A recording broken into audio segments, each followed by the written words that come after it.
Okay, so we're going to go ahead and get started. First of all, I just want to thank you guys for taking some time out of your day. I know your day is busy to join me today as we kind of go through some parts of the Learning Center. I'm going to try to pause every now and then to give you a chance to ask questions. Right now I have muted everybody just to kind of get rid of any kind of background noise that may be going on that you're not aware of. But I just want to start off by introducing myself. My name is Tammy Cyrus, and I'm a part of the professional development team for MBA. But just so you know, I'm not only a part of the PD team for MBA, but I'm also a business and marketing teacher in the state of North Carolina. So I'm not only representing MBA here tonight, but I'm also wanting to share with you the fact that I use a lot of these products within my own classroom. My goal is to get you in the Learning Center and to make you feel better about using it. So let's get started.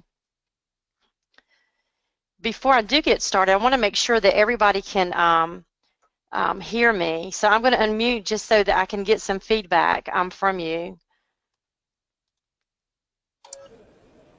Are you guys good? Can y'all hear me okay?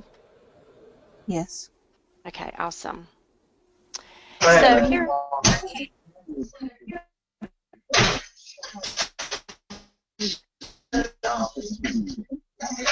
I hate to mute you guys because I feel like that I'm talking to myself. Sometimes I feel like I need to put a picture up in front of me so I can at least see that I'm talking to people.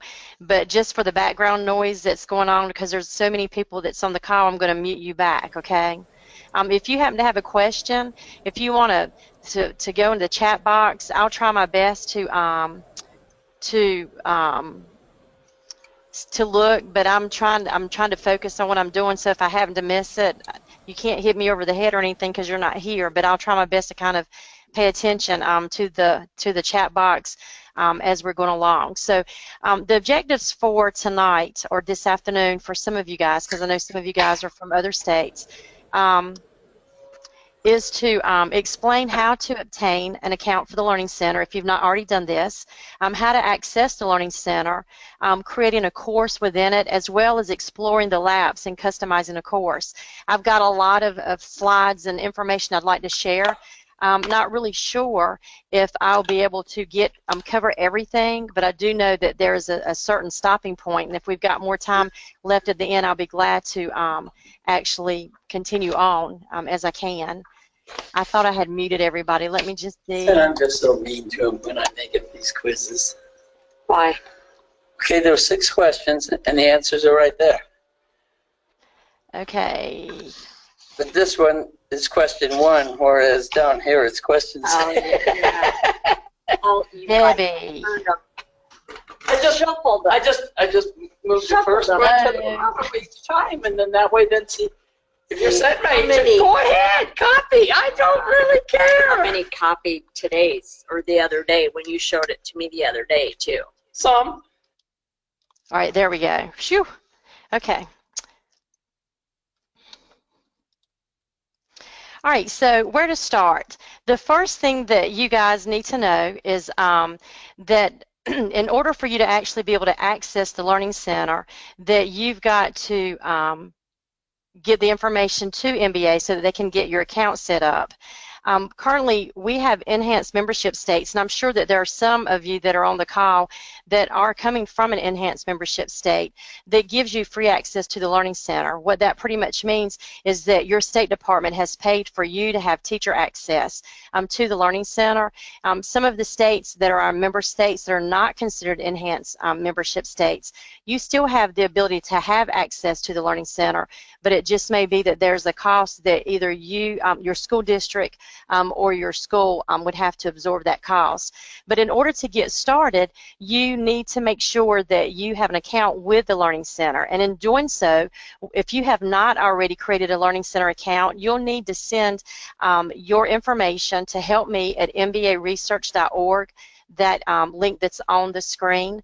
The information that Marcia is needing at MBA is your name, your email address, and that is your school-issued email address. That is required.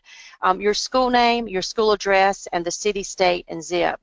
Normally, once you input that or send that information to her, the normal turnaround time is a couple of days, because the customer service, even though MBA sounds like it's a huge organization, which it is, but there are just not a lot of people that are working customer service, but they work really hard and diligently to get that information back out to you as quickly as they possibly can. These are currently our enhanced membership states, so if you're not sure whether or not your state is one, these are the current 6 enhanced membership states. And again, what that means is that your Department of Education at the state level has paid for you to have teacher access to the Learning Center. Currently, those are Arizona, Idaho, Kentucky, North Carolina, Nebraska, and of course, West Virginia. So to access the Learning Center, say that you have your account, but now you don't know quite sure what to do with it, you're going to go to mba.instructor.com. You can also go to mbaresearch.org's website, and there's a way to get there, but this is the direct way, that if you'll key this in to your URL address bar, then you should be able to, it'll take you right there to the actual site where you would log in. Once you get there, there's 2 different types of screens that you may or may not see. One of those is if you've never been there, you're a first-time user in the Learning Center, your screen is going to kind of look like this. If I've got some people that are on the webinar that have already surpassed this stage, if you can just bear with me for a couple of minutes. So for those of you who may actually have this as the first screen that you're seeing, I know that we're pretty far into the first semester, but if you have struggled at all, you may not have bothered with the Learning Center at all. So I want to make sure that I cover all areas. So if you have not visited the Learning Center, this is likely going to be the look of the screen that you get. There's absolutely nothing there as far as courses. All of those things you would need to create. So this is what your screen would look like if you're a first time going into the Learning Center. So what you would do from here is on that left-hand side of the screen, you would see a list of different options. And so from there, you would select admin because you would have that admin right with your particular school. From there, once you click on admin, it gives you the option. It should have your school's name there. So you're going to click on your school, and that's going to open up, and this particular screen that you're seeing here for courses in the account, there's no courses set up. That's what you're going to add. So from here, you're going to select courses, which you see there aren't any, and then you're going to choose here in the bottom right-hand corner, add a new course.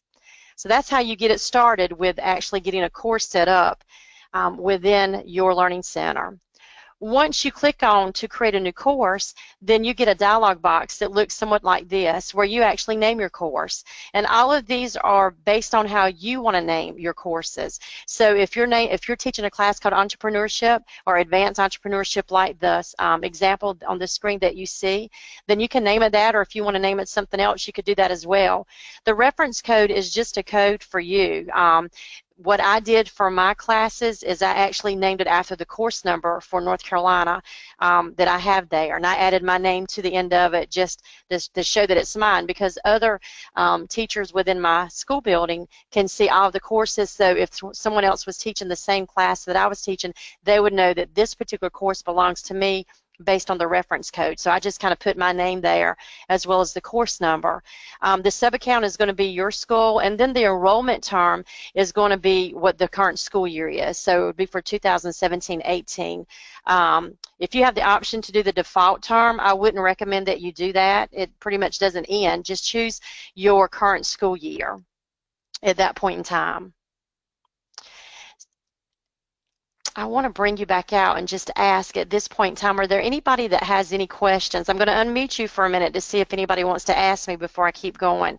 This is for my first time Learning Center people, okay?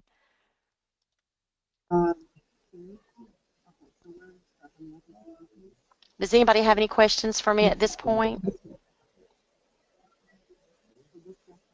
All right. So I'm going to go back and mute you again, and we're going to keep going. So if you're already in the Learning Center,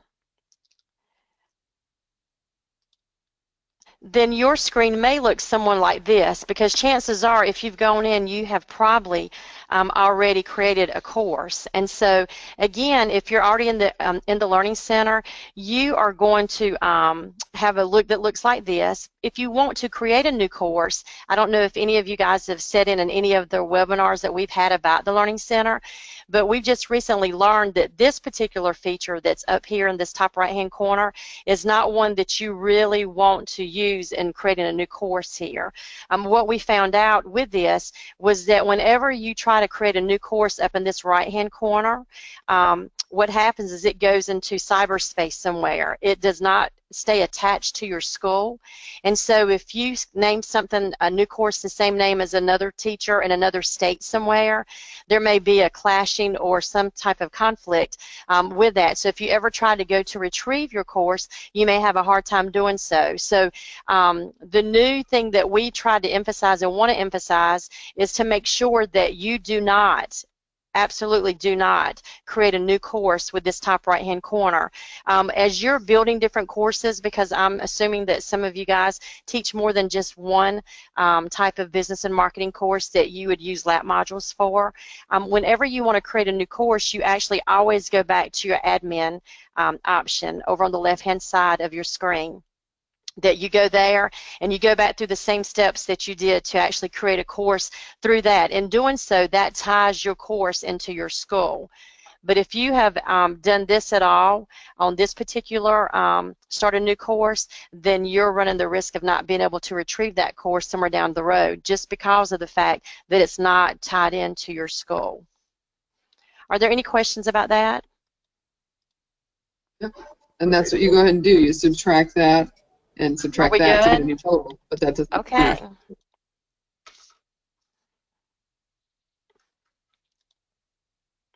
So once you get your course created, this happened to me a few times as I was learning the Learning Center. Is like I don't know what, I can't do anything in this course.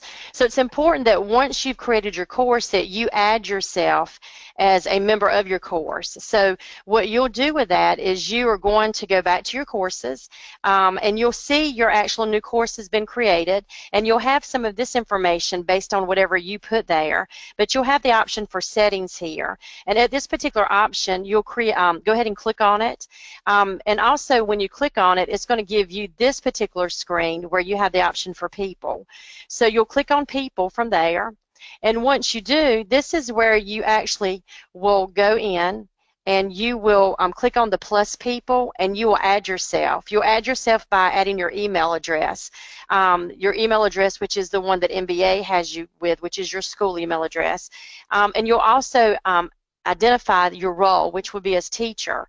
So once you get that part of it done and you add yourself, then what's going to happen is that you're going to receive an invitation to join your class.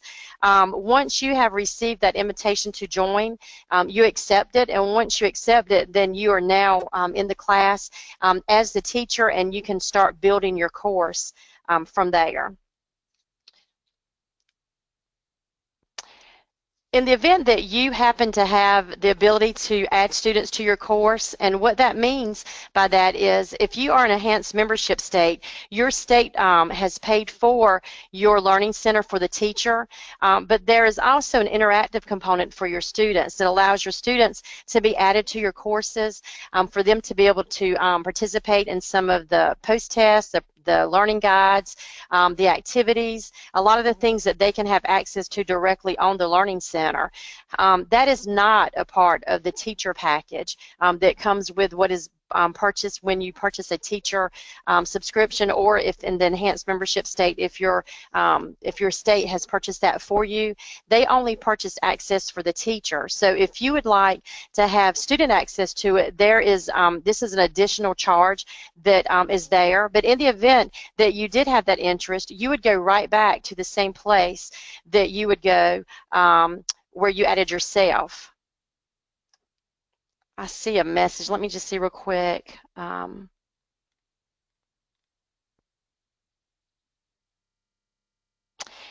the question was asked, will this be a recorded session? This session is recording at the moment, and we will have another. This same session will be repeated on Monday live. It'll be one that you can actually interact with me as I'm doing it, but both of those are being recorded. So for the question that was asked, yes, this session is being recorded. So back to my slide as far as where I was. If you were going to add students, you would go through the same steps that you would for adding yourself as far as the teacher role. You would go in, you would put your email addresses for your students, and you would identify their role as student. The same concept applies that once you've entered their information, they're going to get an invitation to accept to join your class, just like what you did. So this is kind of like what that looks like for them when they get the invitation.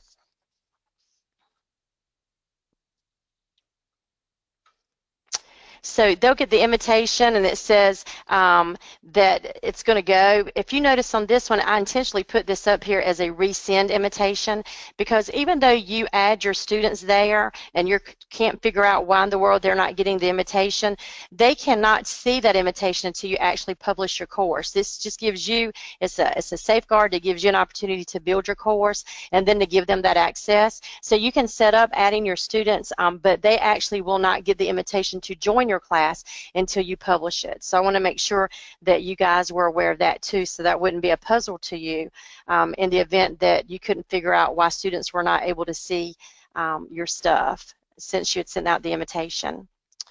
To kind of show you or share how students get that, they get the invitation via their student email, whatever the email account was that you shared or that you typed in for them. Once they get there, if they've never been in the Learning Center, they're going to get the opportunity to get started, and they'll kind of go through setting up an account for the Learning Center. They've already joined your class, but now they just have to set up their own account as a student to be a part in your class. And I did a screenshot so you would kind of see what that looks like as far as what a student would receive to get started. They would just click there, and it kind of walks them through getting themselves put into the Learning Center and being able to participate in your class. So once again, I'm going to ask if y'all have any questions for me before I keep going. So let me unmute you for a second. Because I looked at the notes for tomorrow already. Sean, Coder, and Peter are going with the bus to Sergeant Bluff or something. Okay. Does anybody have any questions for me?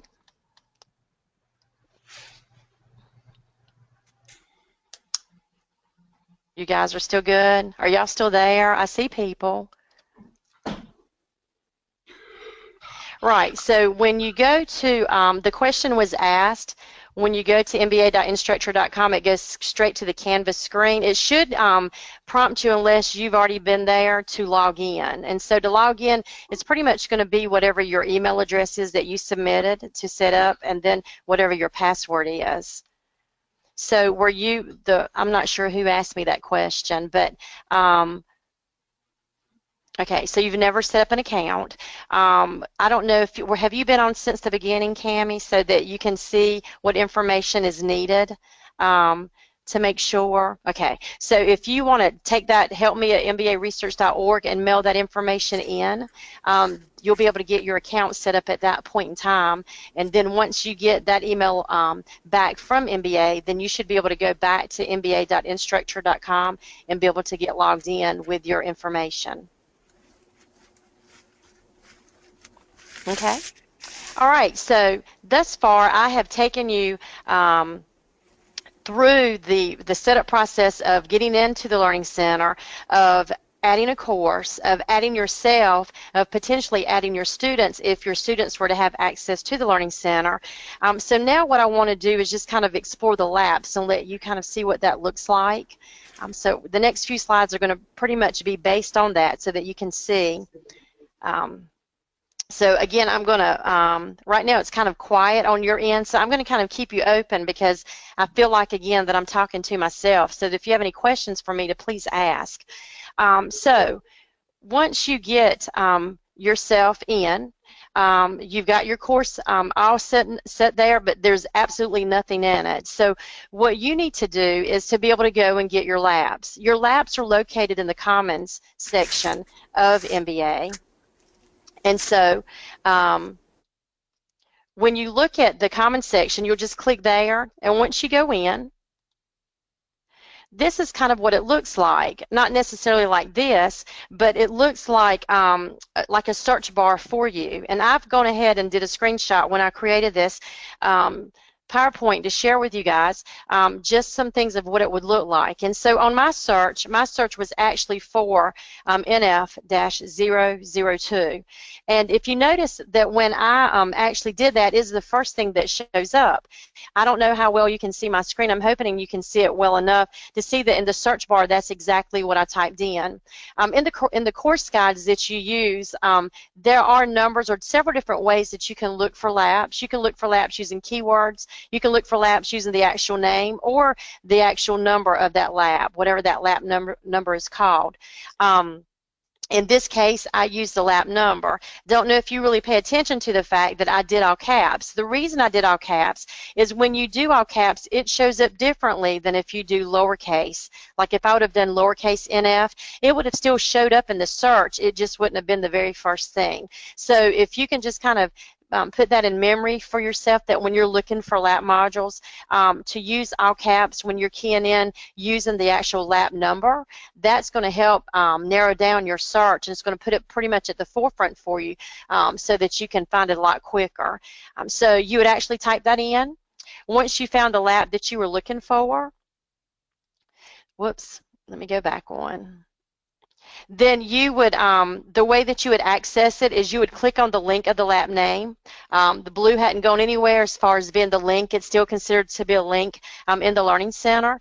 And so you would actually click on that particular link. And once you did, it gives you information about what's in this lab. Now, I didn't take a screenshot of the full page here, but below here it says Content Preview, and it gives you some information as far as what are the things that are actually located or in this particular lab. If this is a lab that you would want to go with, over to the right-hand side, it shows you all the courses that you have. And so it said, okay, here's the lab that you're wanting to use. Where do you want me to import it? And so here you would pick the actual class that you're wanting to do or wanting to import it into. You would select it. If it's more than one class, say that you're building and you want to use this lab for another class, when I say another class, I'm talking about a course altogether, then you would just select those, and then you would say import into course. And so once you do that, you get this great big green banner that goes across the top that says you have successfully started the import. Your keyword there is started because of the fact it's not instantaneous. It takes it a few minutes, just really depending on how many labs you're trying to do at one time. So to look at the fact that it started, if you were to jump back into that course, it may be there. It might just be a good internet day, or it may not. So just give it a couple of minutes. Sometimes it may take a few. It just depends on what that lab is. Some labs are bigger than others before it actually would show up into your course. But this right here is a good sign to see because it's letting you see that so far you've done all of your steps successfully to get it in place. So labs, when they come into your course, they come in as modules. They come in several ways, but the way that you access it, the easiest way where you can see everything is going to be as a module. So once you go back into your course, on the left-hand side, you have several different options, but you're going to choose the modules option to click, and you'll see here that this is the actual lab module that I brought in, and that the information that's actually a part of that lab. And again, I didn't do a screenshot on the whole entire thing. I only did just a bit of it. I've got someone with their hand raised, so I'm going to unmute so that I can see what question there may be. So here we go. Jerry asked me. I can't figure it out. They have more training. Okay. Who had their hand raised for me? It may have been me accidentally. Oh, Lisa, come up with a question for me. well, okay. Well, I was trying to get logged into my account, and I missed the screen for the beginning of the search of the labs. Okay. And of course now I accidentally logged myself out of my own account, so I'm in a world of hurt over here. Okay, so when you say as far as just let me see what the screen looks like when we start this search for the lab. Okay, so you're on you're in your course. Okay. Well, I was, but now I accidentally clicked out of that in the midst of trying to raise my hand. Right. I'm sorry. No, it's okay. When I was saying you're in your course, that's where you would be, even though you're not there right now, but you would actually be in your course. On the left-hand side, you have an option for Commons.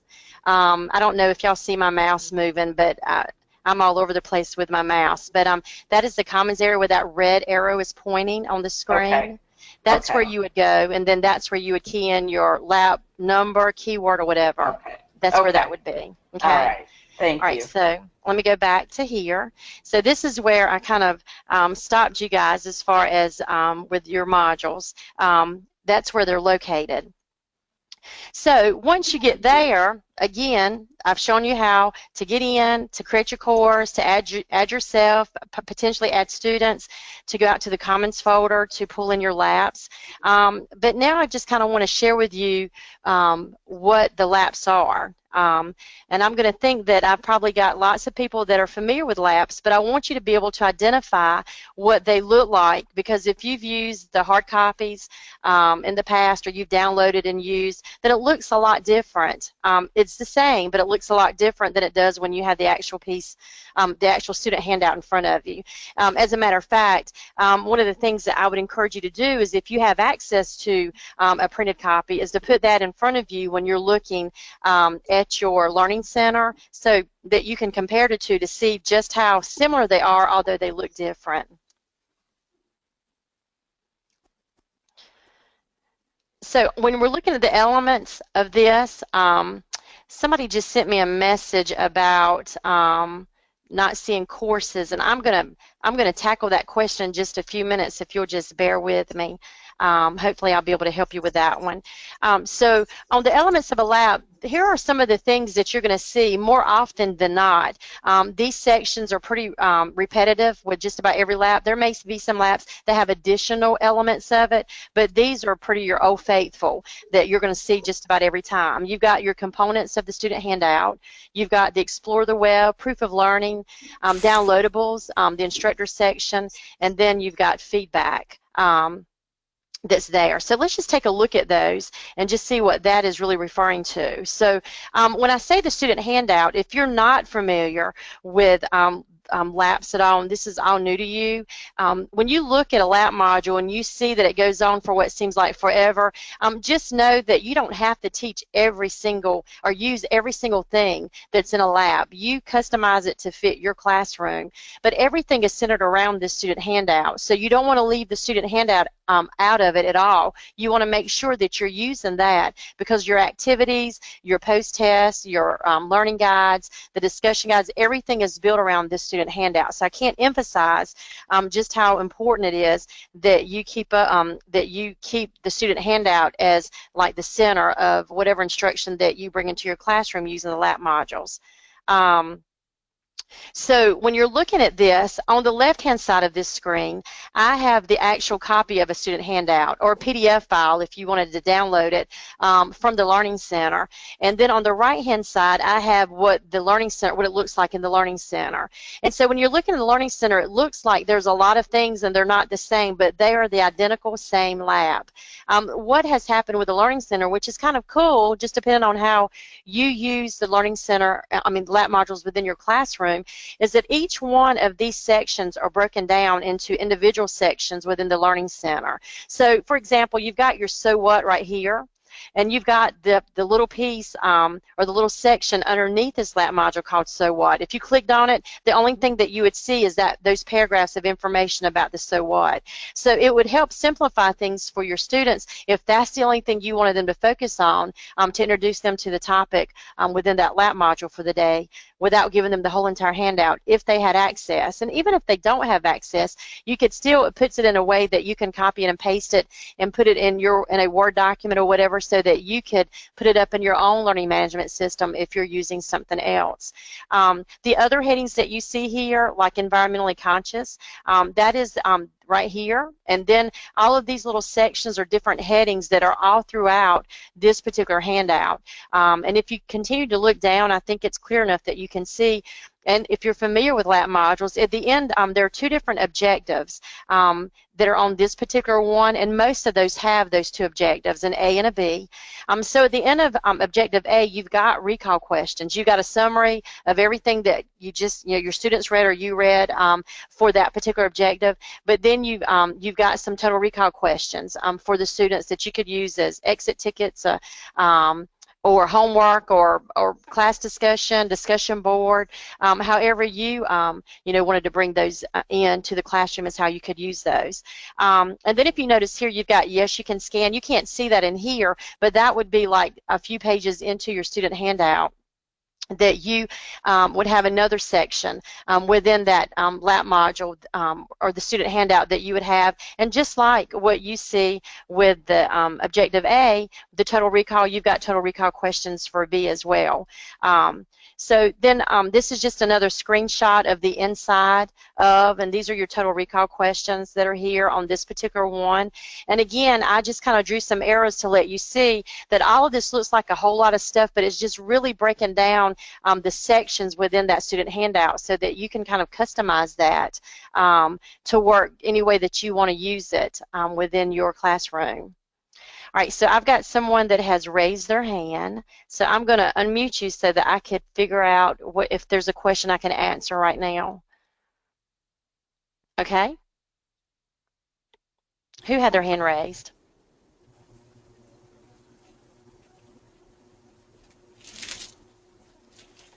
Y'all just disappeared on me.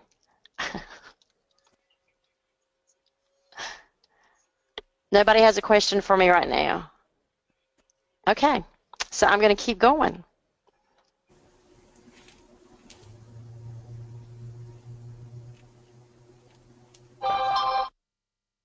All right. Another element of labs is explore the web, and explore the web, I only showed you two, but there could be 5, 10 links, if not more, that have been added. Explore the web just gives you additional resources that you can bring within your classroom for students, or you could do some kind of assignment with them that are just links out to give additional information about that particular topic.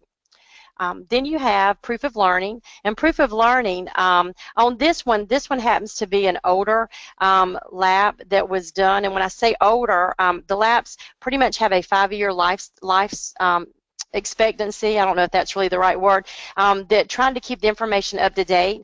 In some of the newer labs, maybe over the last 2 or 3 years, the terminology practice test has changed to learning guide. And with the learning guide, it's a series of questions that are asked. The format of it has changed some too with the learning guide title, but the questions are specific to what is considered to be the most relevant information that is needed, that students need to know within those labs. A lot of times what I do with those learning guides or practice tests is I use those as a notes sheet for my students, that whenever they're reading the student handouts, that they take notes answering these questions as they go along. And also with that, that also helps prepare them for the post-test. The post-test are multiple choice questions, just like what you would see at the end of course type of exams that are given. So they actually, the practice test and learning guide information, the note sheet as I call it, but it's the learning guide, that information is usually things that are you see again, or the students would see again when they're actually taking or answering the post-test questions. Then you've got downloadables, and downloadables are just that. There's nothing extraordinary about trying to define that, other than this is the little platform that's used to download the student handout, which is the little, when I showed you earlier, the PDF file, that's what this is, that gives you the opportunity that if you wanted to print it out, you could, or if you wanted to upload it into another management system. In my school system, we use Canvas at the school level, and so there are times that I put kids on the Learning Center to use it, and then there are times, depending on what it is that we're doing, that I will download and then upload the student handouts into Canvas for my school so that they would have access to it. But you can also do with Google Classroom, with Schoology, with Blackboard, any of those learning management systems. The information that you're seeing, there are downloadables for you that you can actually download and then import them into your own class, website or whatever it is that you're using to get information to your students. There's also a PowerPoint presentation that just kind of goes over the main points of the handout, the student handout, that some people use that for flipping the classroom to give the students that access to be able to use that as some type of homework assignment. Just different ways that can be used, and maybe ways that you haven't thought about using, that you can be more the facilitator in the classroom other than just the traditional teacher where you're all pretty much at lecture base. Then you have this section that's called the instructor section, and this section is all for you. This is where you find your teacher material. Every bit of this stuff that's under the instructor section is downloadable. So again, you have the handout, that's the student handout that's downloadable, but then all of the information that students could technically do online as far as answering post-test questions or doing the learning guide, or answering some of the total recall, because you can answer those online as well with student access.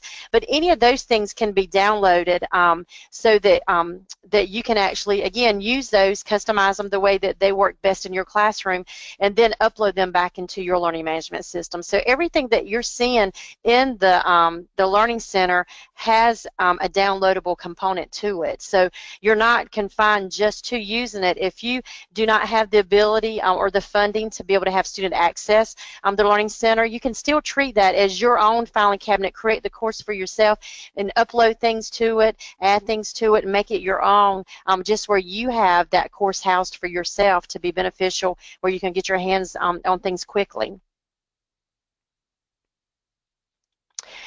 Then there's the feedback section, and this feedback session is one that I'm sure that people probably miss or they skip over. They don't really pay it a lot of attention, but this is a section where MBA really wants to hear from you. They want to know what's working, what's not working. If you come across a link that's no longer working on some of the Explore the Web, they want to know that that's not working, because there's not enough time in the day to be able to continuously check to make sure that everything's in check. If something has just worked really great in your classroom and you want to share, they want to hear from you. It's not just put there just to fill a space. It's there for you to really use, because MBA research is always looking for ways to get input back from the teachers and from the people who actually use their products. And so don't take that lightly. If you see that and you've got something to share with them, good or bad, good, bad, or ugly, just make sure that you share that with them. They would love to hear from you as far as the writers of the LAP modules, as well as the Learning Center as well. I'm going to stop right there, because that's pretty much the area that I needed to make sure that I covered with you, and hope that I can answer some questions that you may have. If you don't have questions for me, then we can go on. I've got a couple of other things that I can share with you. I know I've given you a lot of stuff. If you're new to this, it may be totally overwhelming for you. But I want to try to answer as many questions with you as I can while I have you on the line with me. So I'm going to unmute you and give you a chance to talk back to me for a few minutes, okay? Okay. Questions?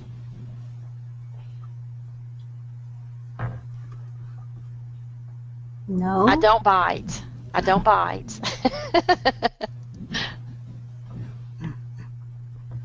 I had some chat things going on. I was trying to look. I can't see all of that message. It says when I go to the labs, it says that I do not have any courses to import. That could definitely be, I don't know if you've created a course, but you've got to create a course for it to have somewhere to go. If you created a course, you've got to make sure you don't forget the step of adding yourself to that course, or you won't be able to do anything to build it.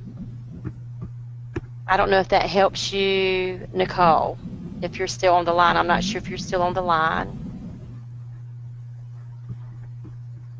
Terry, I use Canvas for all my classes. I do not have an admin button. I use Commons to pull curriculum. Where do I find labs? What is labs? I'm totally new to the MBA architecture. So, Terry, the Canvas that you're referring to, is that your school Canvas or is that MBA Canvas? All right, so we got one. Is Terry left? No. Okay. What is the lap for CC45? I'm not sure. I can, try to look that up for Ivana. I don't know if you, do you know what the name of that lap is?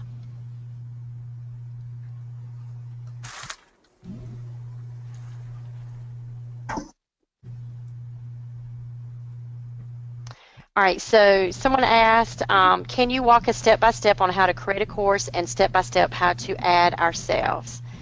I most certainly can. Okay, Terry, you don't have a mic. Okay. Can you type in to let me know whether or not the Canvas that you're referring to, Terry, is your school Canvas or MBA Canvas? Because those are two totally different entities. They do not talk to each other. So you would have to have an MBA Learning Center Canvas account to be able to access the labs. So here's what I'm going to do. Since that question was asked of me, I'm going to go to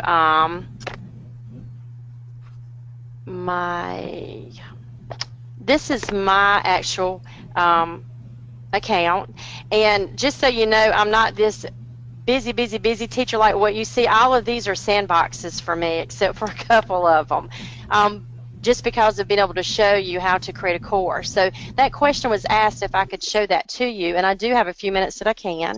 So in order for you to create a course, and this is specifically, it's for all of you guys, but the person that asked me this question was Pamela. So I hope Pamela's still on the line here. So what you'll do is you'll go to your admin icon that's on the left-hand side in your MBA Learning Center. And you're going to click on your school name. In my case, it's South Central because that's where I am. And as you can see there are a lot of different courses that are already here, because these are not only mine, but these are for other teachers that are in our school. So at this point in time, what you would do is you would, once you get here, you would want to come over to the right-hand side and say New Course. Once you do New Course, you would give it a name. Whatever name that you want to give it. In this case, I'm just going to call this Marketing. I'm going to call it Marketing 1. I don't think there's another one that's called that in my little strand of things. My reference code, like I was saying earlier when I first started the webinar, I usually use what the course number is. I'm not teaching marketing in North Carolina right now, so I'm not sure what the course number is, so I'm going to make one up to say that this is ME and I'm going to call it 12. I really don't know. I suggested that I put my last name on it, so there's no question as to who this belongs to when I'm looking at all the other courses for my particular school. The enrollment term I'm going to make would be the active term, which is 2017-18, and then I would say add course. Up at the top, it's showing you that the course was successfully added. So if I go back to my dashboard, and if you look, it's not there. So if I go back to my admin and go back to South Central, at this point in time, it's been added there. This is the one that I just created. So I would come here. This little symbol right here is showing you that it's not published.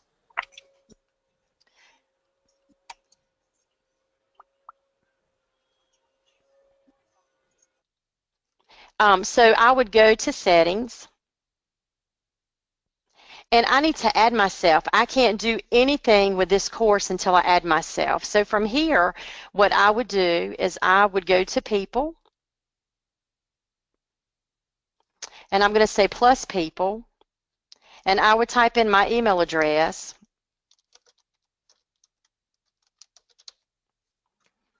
I'm going to assign myself as the teacher because that's who I am. I would say next. And it would tell me that I've been added. Now here, if you've never been here before, which as a teacher you should always see your name, but when you're adding students here, that may come up blank and you would have to actually type in the student's name here. But in this case, it's identified me based on my email address, so I said add user. Okay, so if I go back to my dashboard,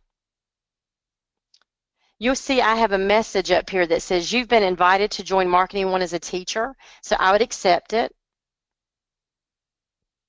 And so now at this point in time, I'm in my Marketing One class. And as you see, there's nothing there for me. So in order for me to get things started,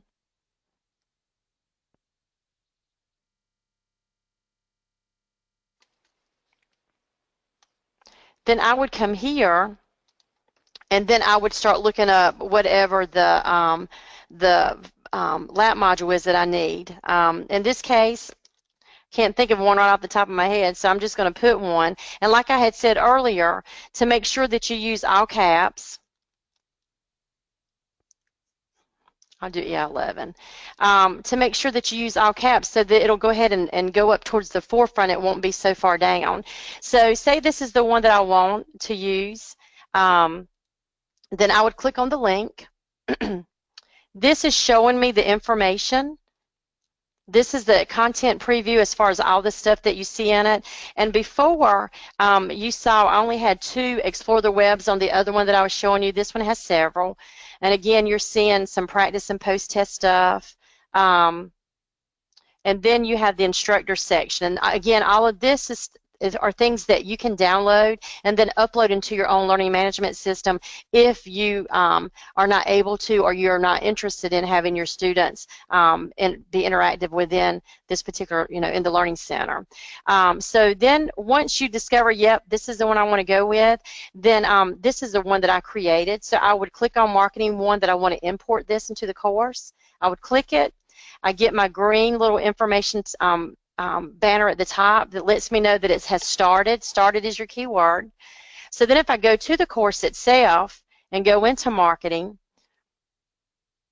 it's not there yet, but if I keep refreshing, there it goes. And that's what it looks like when it comes in. It comes in open or expanded, that you see everything. And like I said, there is a lot of stuff there. That's available for you. For new teachers, 2 lab modules, it can look very overwhelming, but just keep in mind that all the way down here to your Total Recall for B, all of that is your student handout. It's just been broken down into sections just to make it easier for you to customize it to fit. There may be some areas that you don't want to cover in your classroom, but then some areas that you do. Then you've got your Explore the Web and your proof of learning. And again, these would be the kind of things like if you had student access and you wanted them to take the test, it looks just like this. We could preview it to see what it looks like.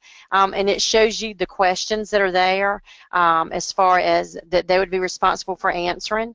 You do have the opportunity that you could edit the quiz, change the point numbers to mean something else to go through that, but that's getting pretty much out of your beginner Learning Center information to a little bit more complex.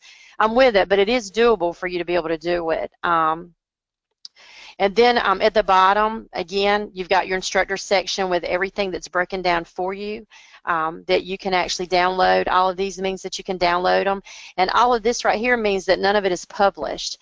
If your students, if you did have student access and you allowed them to come in to the Learning Center and they were to look at this lab, everything that has a green check mark beside it is what they would be able to see. So if you didn't want them to see certain things, you could just go through and unpublish it so they couldn't see it. As they were going along. If you only wanted them to say access just the total recall questions because they're going to look at the handout, then you can just unpublish all of that for them, and this would be the only thing that they could see. So how do you know what they see? You could go to your settings for your course, and you can go to Student View, and you could actually see what it is that they see. And so I didn't unpublish everything. I just only did a handful of things for you could see, but I did everything up above that total recall, so you can see that all that is gone. They could still see all this because I didn't hide all those things, but of course they don't see the instructor section because that is just for the teacher. And again, you could leave the student view so that you could go back to the teacher view of it so you could see. All right, so I have a question. Let me see.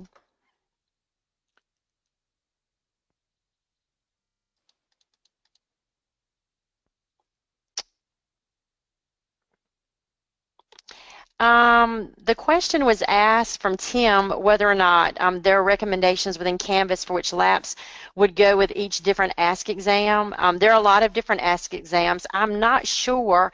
I can definitely check and see if I could get maybe that get addressed in Perspectives newsletter or something to answer that, whether or not there's a crosswalk that would be given for laps for the Ask. I know that there's crosswalk for some of the CTSOs and for DECA. But I'm not quite sure about the Ask exam, so I'm scared to say sure without knowing. So Tim, let me double check on that, and if you want to put your email address in that chat thing, then I can make sure that when I get that answered for you, that I can shoot you an email and let you know. But then again, see if they can actually put it in the newsletter for Perspectives. To answer that question, I don't know exactly if that would work or not, but I can definitely ask if you want to share your email address with me. I'm going to unmute you to see if there's any more questions that you guys have for me. Okay. Tammy, I have a question. Okay. Say we download a lapse and then we get into it and find out it's not the right lapse. How do we get rid of it? So I don't know if you can still see my screen, but if you go up to Getting to Know You, you hit the little mechanical symbol right beside it and you see delete. Mm-hmm. And it's asking, do you want to delete this module? So you can delete that lab. Okay, and it will delete everything in that lab. It should. I don't want to hit this just in case somebody else has some questions. Okay. But are you sure you want to delete this module? That lab comes in as a module. So I feel pretty confident to say if you hit delete, get rid of everything that's in that. Okay. Are there any other questions? Can we import sections? Is that question for me? Yeah, instead of bringing in the whole lesson from Commons, they could pull in just parts of that lesson. To my knowledge, there's no way to bring in just parts of the of the lab. Again, that's where you have the ability to publish and unpublish. If you don't want to keep it, once it comes in, you could always go to that certain thing, go back to the mechanical tool, like I was showing earlier about the actual lap itself, and remove those things out of it if you absolutely don't want to use it. But when it imports in, as a module. So thank you. Are there anybody else? No. All right, so I saw, let me go back and see if I can grab that message. On the chat for Ohio. Are there any okay, so as far as the courses themselves, I know that April Miller, who oversees all the writing of the laps and course guides, that they are working on getting course guides brought into the Commons area. I'm not sure if there's any specific to Arizona. I definitely can ask that question of her to see if there's something that you see, things for Ohio, you're wondering if there's something for Arizona. And Megan, same thing for you. If you want to shoot me your email, once I can get that question answered, I'll be glad to email you the response that I get.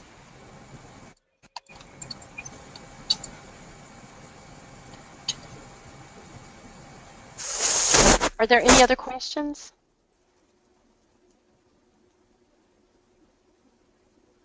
Okay. I have like 5 more minutes. I could show you a couple more things, or if you're good, we can stop it here on a good note. But you tell me. This is your time.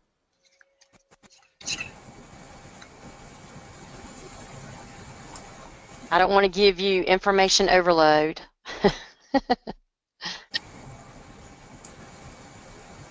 If nobody has questions, I say go for it. Okay.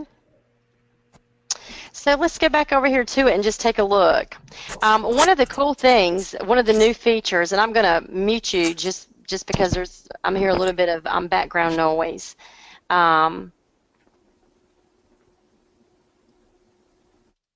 One of the cool new features of MBA is the MBA Test Bank. And the MBA Test Bank is actually something that was like a pilot or tried maybe a year ago, but this is actually a test bank that's been brought into the Learning Center. And so what this does is where you have your post-test questions for specific labs, this test bank that's created is based on performance indicators. And so you actually can pull from different performance indicators and to create a quiz on or a test of on your own without having to use or type in your own type of questions. So the way that you do that is you would go to quizzes from the left-hand menu. You would still be in your course, some course, and you would say to add a quiz. And so if you add a quiz, it prompts you to give it a name. Once you give it a name, you set up the instructions, your grading category for it. If you're not assigning it to the whole class, again, this could be for differentiated instruction, then you can assign it to a certain student, however you do it as far as creating these test banks for student access. So once you create the shell for your quiz, then what you do is you have the option of typing in questions or finding quiz questions. So you'll click on to find quiz questions or choose find questions.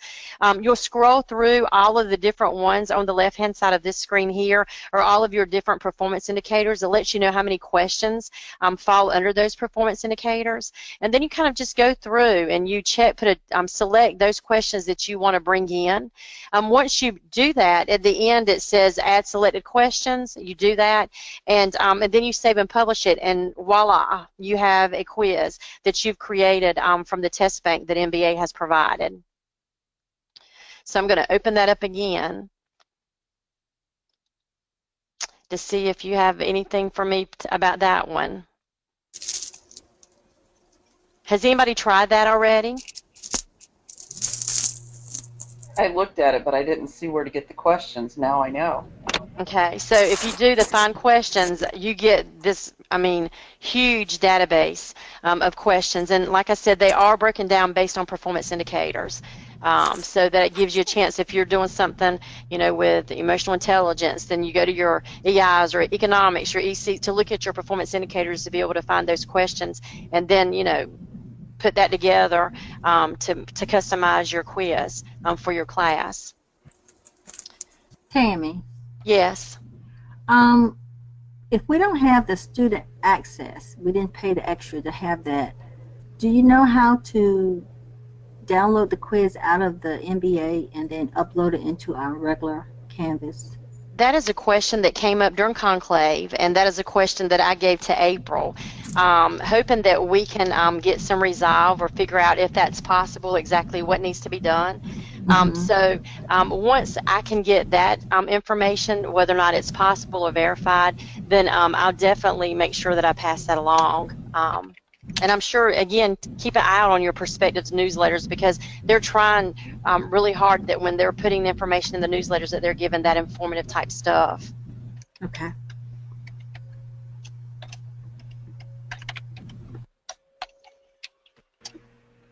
Is there somewhere that explains what the LAPS names stand for? It's Leadership, Attitude, Performance modules.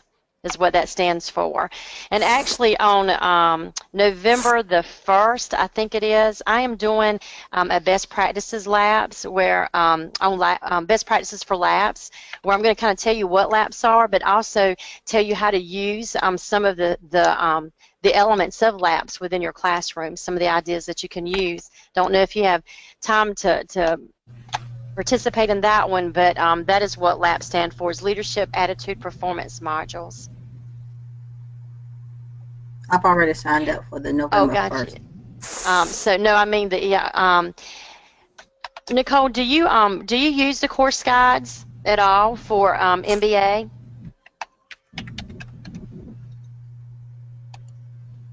Okay, so in the course guides, there is a section that breaks down those performance indicators and the instructional areas. All of that is based on the National Standards for Business Administration.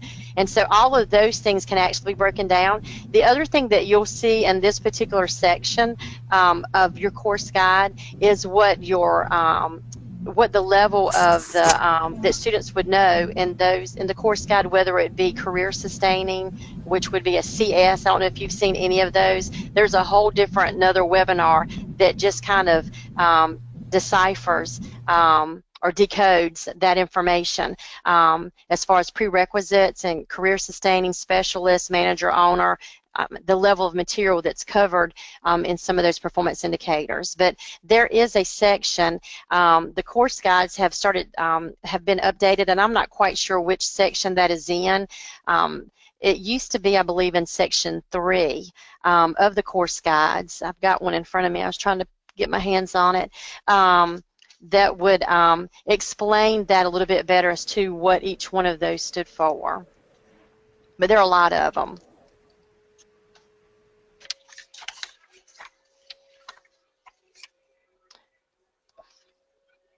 Are there any other questions for me? Going once? Nope.